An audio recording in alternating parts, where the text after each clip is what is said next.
This is EWA Radio, the official podcast of the Education Writers Association, and I'm public editor Emily Richmond. What is life really like these days on college campuses amid the coronavirus pandemic? Alyssa Nadworny of NPR's education team wanted to answer that question, so she set off on a road trip to find out. So far, she's been to more than a dozen campuses in 6 states. She's joining us now during a brief break in her travels to share what she has learned. Alyssa, welcome to EWA Radio. Hi, Emily. Thanks for having me. We're so glad that you could make it. I got to ask the question that I imagine, maybe some of your family and friends were asking, which is a road trip in a pandemic? Yeah, I get this question a lot. Well, first, I will say we're being really safe. I think that's the most important thing, that we put a lot of thought and effort and time into how we were going to do this, kind of what precautions we were going to take. And I can go into more depth if you want, but that was the most important thing up top of just how can we do this in a safe way? And then once we were able to figure that out, I just felt like I really had to be there on campus. So the stakes were high for you to go out and to do this safely, and the stakes are also high for colleges that have made the decision to reopen. You had an interesting conversation with the president of Benedict College in South Carolina. That's Rosalind Clark-Artist. Let's listen to a moment from that interview. We had a number of students report significant food and housing insecurity issues. 12% of Benedict students do not have access to broadband at home. And so were we to close completely, those students would simply be foreclosed from the education process. They would have no options. So what she's talking about there really is not just a question of students who may not be able to learn at home, but it sounds to me a little bit about equity. Oh, yeah, absolutely. I mean, I should first say that I heard Rosalind Clark-Artist's story at the EWA seminar this summer. I hadn't heard of Benedict College before then. It's a small, private, historically Black university in South Carolina. And one of the things that really struck me at the national seminar is that she was kind of talking about how she felt like she couldn't not open, like she had to stay open. And she felt especially empowered because of the student body they served. So they served predominantly Black students, low-income students that struggle with housing and food insecurity, like you heard in the tape. And so she just felt like it was a moral obligation for them to be open, to figure out how to be open. And what did you see when you get there to campus? Can you just walk right on? Can you walk into rooms at will, start talking to people? So one of the things that they really tried to do, and a lot of campuses have tried to do, is create this bubble. And so no, you can't just come on and off campus, and either can students. They are really trying to keep students in this enclosed small campus, and they have a fence around the perimeter, so that helps. So we check in at the front gate. We took a health screening test. We got our temperature taken. We walked around campus, and it was like a ghost town. I mean, we talked to students, and we're like, where is everyone? And they said, everybody's keeping to themselves and staying inside. The dining hall was so regimented. I mean, everyone's wearing masks. The tables in the dining hall were really far apart with a single chair. You can't sit with friends if you decide to stay and eat in the dining hall. Yeah, I mean, I think a lot of people had kind of heard that joke, oh, it's like a monastery or a prison, that's what college is going to look like. And this really did feel like, wow, this does not seem like a lot of fun. So it didn't seem like a lot of fun, but did you get a sense or a vibe that there is some sort of community being built there, even if it's just through this really bizarre shared experience? I think at that point, we visited pretty early in the semester, and at that point, they really wanted to make this work. And so there was community in that we're going to band together and we're going to be the story that works. We also talked to a lot of students that just said they felt like they had to be there. And we talked to a student from Washington, D.C. who said that a couple of the people in her community had been shot. There was a lot of violence going on that summer, and she felt like it would just be so much safer for her to be back on campus in South Carolina. So you went to a small private college, a historically Black college in South Carolina, and then you also were at the University of Georgia, a very large state school, for move-in day. I want to listen to that clip. It was really good that we were able to get on campus so they can see what tactics are working, what's not, even though we have to be the sacrificial lambs. And it kind of makes me nervous because I probably already walked past somebody who has it and doesn't even know it. So those were 2 freshmen at the University of Georgia. We ran into them outside the football stadium. They were having dinner with a couple freshmen they had just met, a couple roommates. They were more worried about making friends than getting COVID. which I thought was kind of an interesting thing. Like going to college it's just this big thing. We talked to a lot of parents who were really proud. They were the first in their family. Their kids were the first in the family to go to college. It's really big deal to kind of get to the University of Georgia for some of these students in very weird circumstances. I think that's a good point because we talk about this interruption, and it's not just an interruption to this fall. It's an interruption to what a lot of these students have been planning and working for maybe since grade school. Yeah, and on move-in day at the University of Georgia, there was such a mix of emotions. There was fear, of course, of like, are we at risk? Will we get sick here? There was comfort in knowing that there was the potential to maybe get tested. University of Georgia, they are running tests, though not very many, about 450 a day. That's not that many for a big campus of about 30,000. But so many mixed emotions. So they're fearful of getting the virus. They're nervous about what it's going to be like on a college campus, but they're also so excited because they're moving in. Like it felt like the most normal thing since college shut down or high school shut down in March. And we talked to so many parents who were just like, this is such a big deal. We're so proud of our kid. They've been dreaming about going to Georgia since day one, and here they are. There's another theme in your story, and that's what happens when the positivity rate jumps and people start getting sick on campus. And just a few days after you watched students move in Georgia, you were at the University of North Carolina Chapel Hill campus where students were moving out. Tell us about that. Yeah, that all happened in the same week. So when we plot out our trips, I kind of being strategic about where we go, a mix of private, small, large, public schools. And so we had started our journey at the University of Georgia. And, that felt really similar to the University of North Carolina Chapel Hill, flagship public state school. And so I had kind of avoided going to UNC because of that decision. And of course, as we were on campus, the news from UNC happened. And so we actually rerouted our trip to head up to Chapel Hill. And yeah, it was the same scene in reverse. So like fuzzy rugs and pink mirrors, all that stuff we saw being moved into the dorms at the University of Georgia, 5 days later was being moved out at the University of North Carolina, Chapel Hill. What's really interesting about that is as we were traveling after that, people kept saying, we've been watching what's happening at UNC Chapel Hill and we're afraid we're going to get shut down. And it's interesting to look back at that moment when UNC decided to go all online and to send students home. They had 130 positive COVID cases on campus. Like, just think about that for a second, where we now have campuses that have surpassed 2,000, some 3,000 positive cases since the beginning of the school year, and they're not shutting down. So it's a really interesting thing to kind of look back on and say, oh my gosh, we thought that was the threshold. It's clearly not. If I'm an education reporter and I'm out and I'm hopefully getting onto a campus, maybe trying to see some of the things that you see, what am I looking for in terms of what looks like a classroom that's been set up, that's following the best practices or at least the recommended guidelines right now? What do you see in that room? Well, the classrooms we've been in, they have the desks pushed aside or kind of thinned out. That's a big sign. Many have the plexiglass coverings at the front of the classroom, like where the lectern is or where the professor stands. The technology has been pretty incredible. Every room seems to be kind of equipped with as much technology as they could get in there because so many students are still doing this semester in a hybrid way. Even campuses that are open in person, they've got some folks online.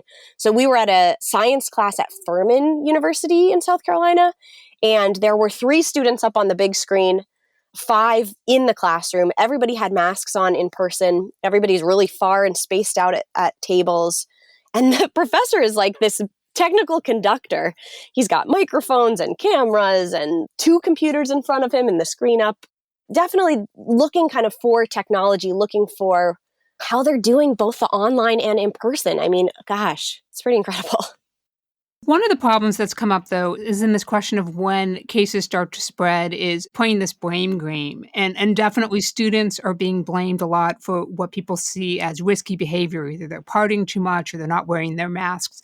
And you talked to a University of Michigan student, Kevin McShane. I want to hear from him. The secret nature of all of this, making sure the music is low, that not too many people know about the party, it's actually kind of exhausting. This is kind of this weird game where you're just kind of trying to keep things as down low as possible while still having like a fun, normal time. And it's just this constant like back and forth battle. Kevin McShane is a senior at Michigan. He lives in a house with 23 other guys, many from his fraternity. I'm actually just about the first person up right now. It's 11:30. The house has 4 floors. These spaces are built to be social.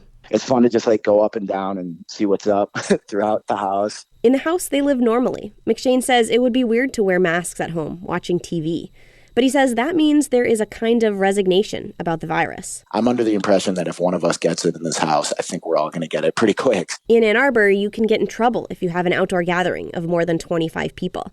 So if too many people come over, they've got a problem. It's kind of just like everyone versus Greek life right now. They've already gotten 2 warnings for partying with too many people. Another offense, and they'll have to pay a fine.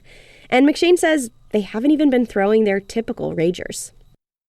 Well, this is kind of fascinating to me. And of course, the cynic in me is saying 24 college-age guys in one house, what could possibly go wrong, Melissa? Well, the thing is, like, these spaces, college towns, they're built for socializing. I mean, yeah, that many people in a house, it's...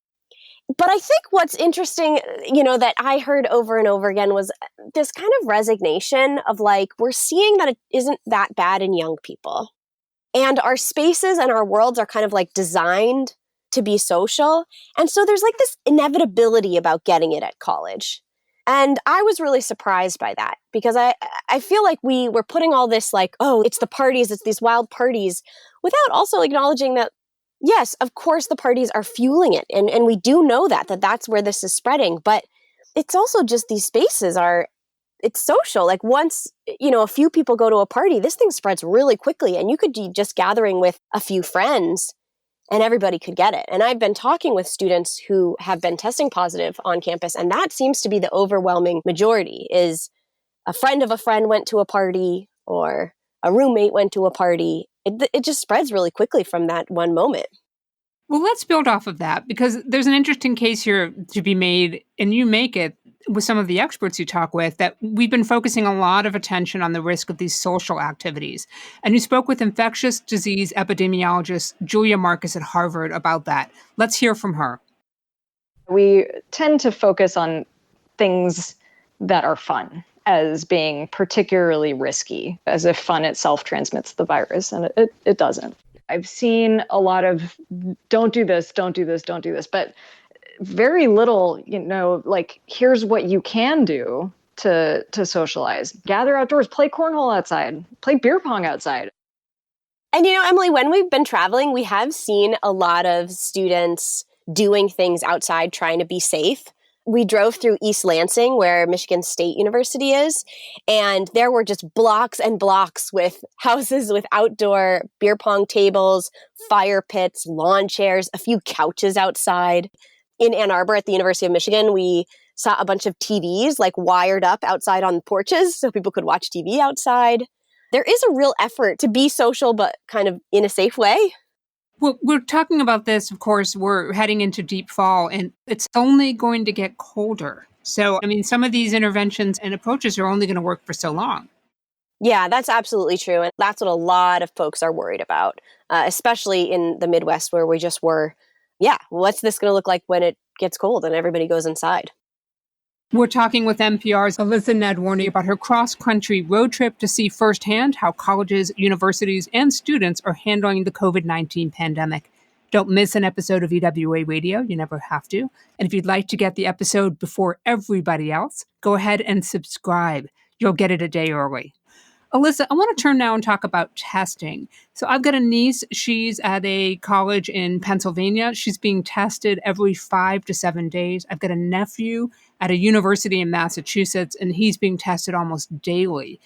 Is there an average right now nationally, or is the spectrum just too wide? Well, I'm working on it, Emily. Really, no. This has been the thing that has been so different at every campus that we visit is what testing looks like. And so I'm actually working with the data folks at Davidson College who were behind the lovely reopening tracker that they've been partnering with the Chronicle of Higher Education on that. And so we're working together to see what we can say about what testing looks like on college campuses. Because just anecdotally from what I've seen from our dozen campuses, it's all over the map.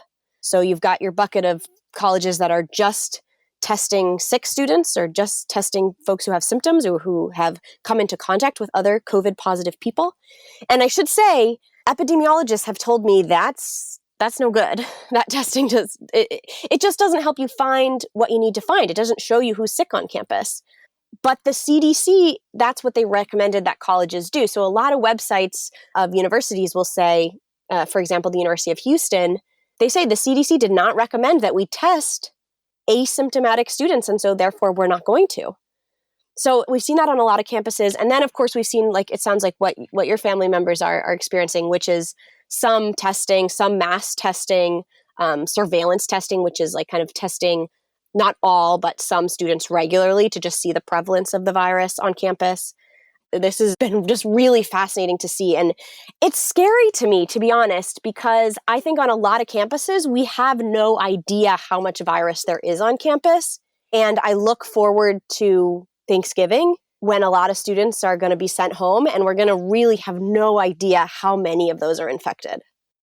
There's something that I find kind of fascinating that seems to be maybe it's a silver lining, if you will, to this, which is that epidemiologists and researchers are getting a little bit creative in how they're sort of figuring out how to test these kids. And for example, where they figured out in Arizona that they could be testing the wastewater.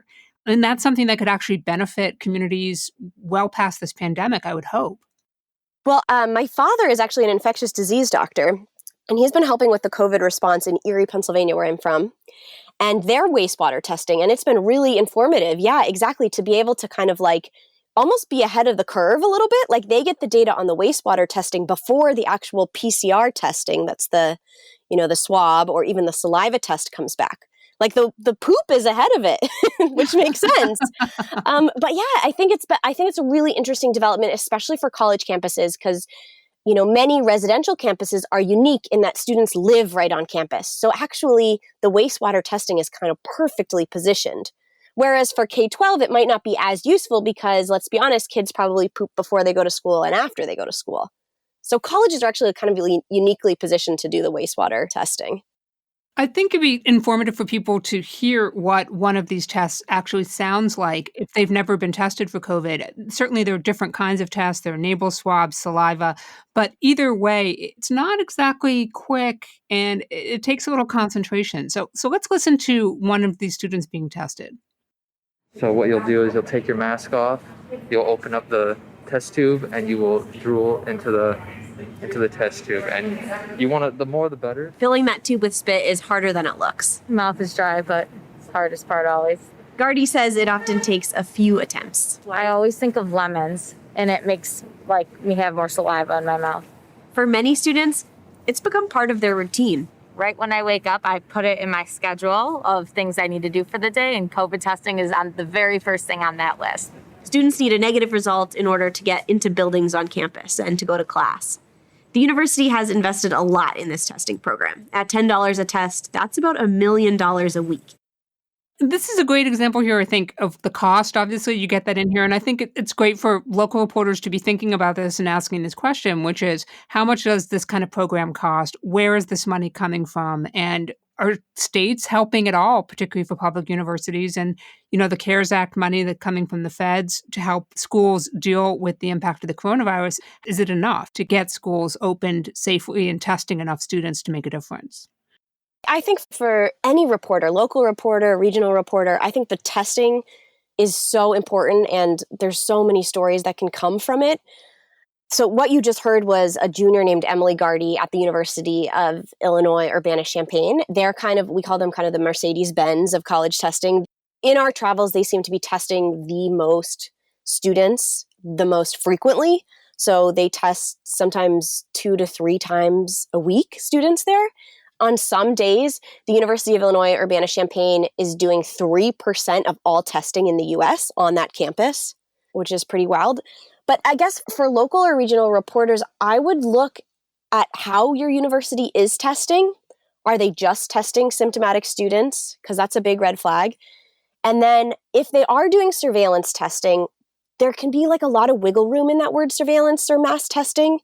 The real question is how many students are they testing and is it voluntary, right? Because if you have a choice to go, that's probably not going to be testing the folks that need to be tested. Epidemiologists have told me to kind of look for those two things. How many students are they testing and is it mandatory or is it optional? I'm curious, what were some of the roadblocks that you hit in setting up this reporting project? How difficult was it to get universities and colleges to cooperate? Was there anybody you really wanted to go see who just flat out said no way? We haven't had that yet, although people are certainly hesitant for us to be on campus. We've done all our interviews for the most part outside, which I think has helped. The more we've traveled, the less we've been kind of in touch with official sources at the university level. And I'll say that because at the beginning, we were kind of getting burned by official sources where they were fuzzy or sometimes they weren't honest in terms of how many people they were testing or what their strategy would be like on campus. They'd say one thing, but then in practice that wasn't happening. And we found the students to be kind of our best sources. So going forward, we have tended to be with students more than kind of administrators. What are some story ideas for higher ed reporters that you'd love to see them do? Maybe something that's crossed your path as you've been on this road trip and you thought yourself, hey, I'd love to put this in my back pocket. Oh my gosh, Emily, so many stories. My list is so long.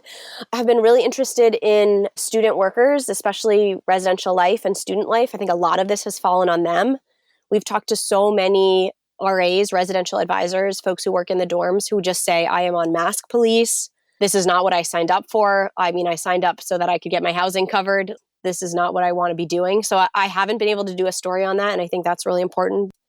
I think there's still a lot more to be done on kind of the off the books positive cases. We've heard a lot of stories anecdotally on our travels of universities asking students to quarantine at home, like if they've tested positive to go home instead of using up university isolation dorms. We know that that's not good and also isn't reflected then in the positive case numbers on campus. So that's definitely a story that I would suggest digging into. I think also just what is this like for students online?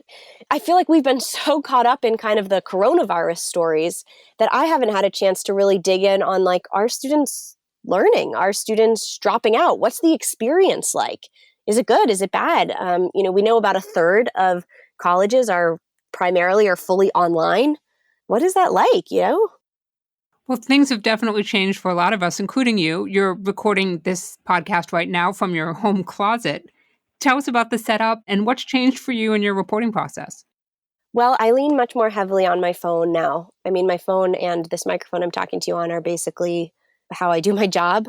So that's been interesting. I mean, on the road, of course, now we're filing from hotel rooms and rental cars.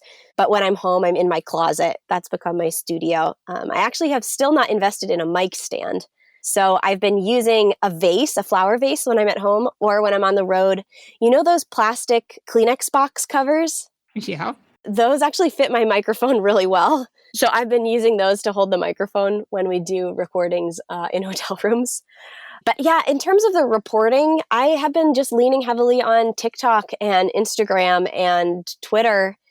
And that's been successful for finding students. That's where students are. I think the other thing that I've just had to tell myself is that the person I want to talk to is often the sixth person that I'll talk to in kind of the telephone tag. So I've just had to give myself a little bit more time to find the people in my stories. Does that make sense? Oh, yeah, absolutely. I mean, when you're face-to-face with someone, it's often a lot easier to kind of get a read of the room. But when you're on the phone, it can take a lot longer.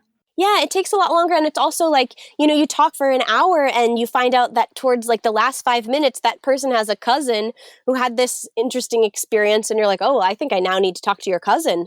And then, that person's cousin is a guidance counselor. And that, it's just you have to do a lot more phone conversations to kind of get to the magic, the character that's going to help tell your story.